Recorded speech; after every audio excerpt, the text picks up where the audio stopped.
Peter, disappointed? Oh, it's an understatement.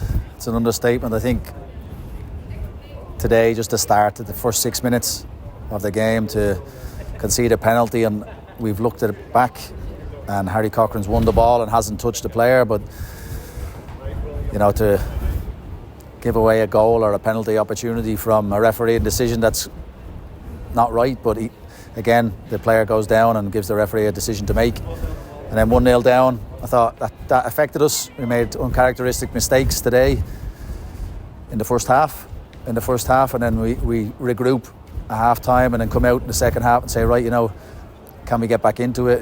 The next goal will dictate the game, and we concede again within the first probably 6 minutes again. So 2 minutes inside the second half. So we spoke about that earlier on the season, conceding early goals, and I think we've got punished. Obviously a set piece. You see a game last night in the Championship where there's 2 set pieces, 2 corners, where Ayr United and Partick, we concede from a penalty. So that's the devastating side of it, because this group of players and this team have been on such a good run.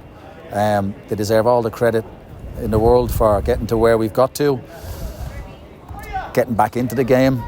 I thought Kai Kennedy, taking the game by the scruff of the neck, and he gets a goal from a free kick as well. Quick free kick taken,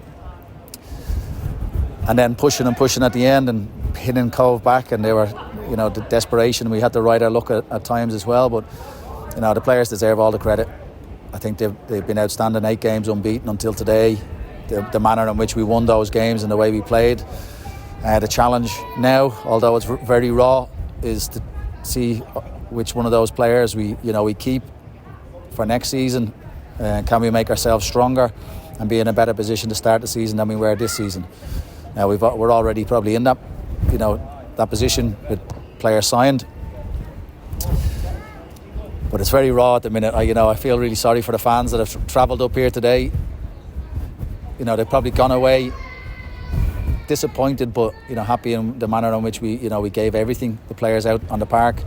Whereas the last time we were up here against Cove, it was a time where we lost the game, but we didn't. We had a little bit of a go at the end, but it was too late, and we got berated by one of the fans.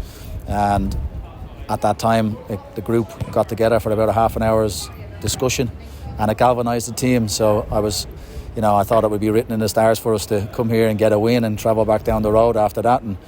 But it wasn't to be. It wasn't to be today.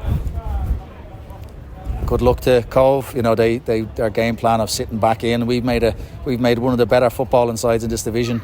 Just sit back and defend for 2 games, and they've done it really well. Maybe we need to learn from that. But on the other side of that, from the younger players that we do have, they'll have learned massively from today. And if we keep the majority of those players going into next season, hopefully it stands us in good stead. It probably is too early, but to reflect on the season as a whole, how would you reflect on that? I think it was a season of improvement.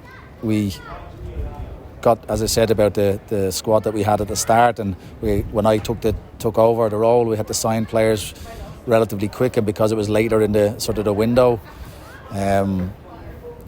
when I say the window, a lot of players get spoken to maybe in January time and get sorted out for the next season. So we put together a squad that was capable of competing in the division, and then as we got to January, we were able to manipulate that squad and bring that little bit more quality in. We've had injuries to players, at groups of players, positional wise, at different times, that has affected us. I think when we look back at the January, we had a really good run in January, and that was with a consistent team on the park.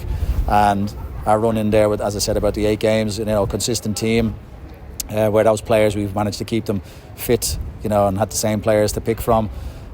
Although in those 8 games, it was when we had injuries to our defenders, and the players like Reece Lyon, who we've got here for next year, stepped up to the mark, and I thought he was absolutely outstanding. So it was a season of improvement. So now we're in that position where we can hopefully keep the nucleus of our squad together and add a little bit of quality to the squad for next season.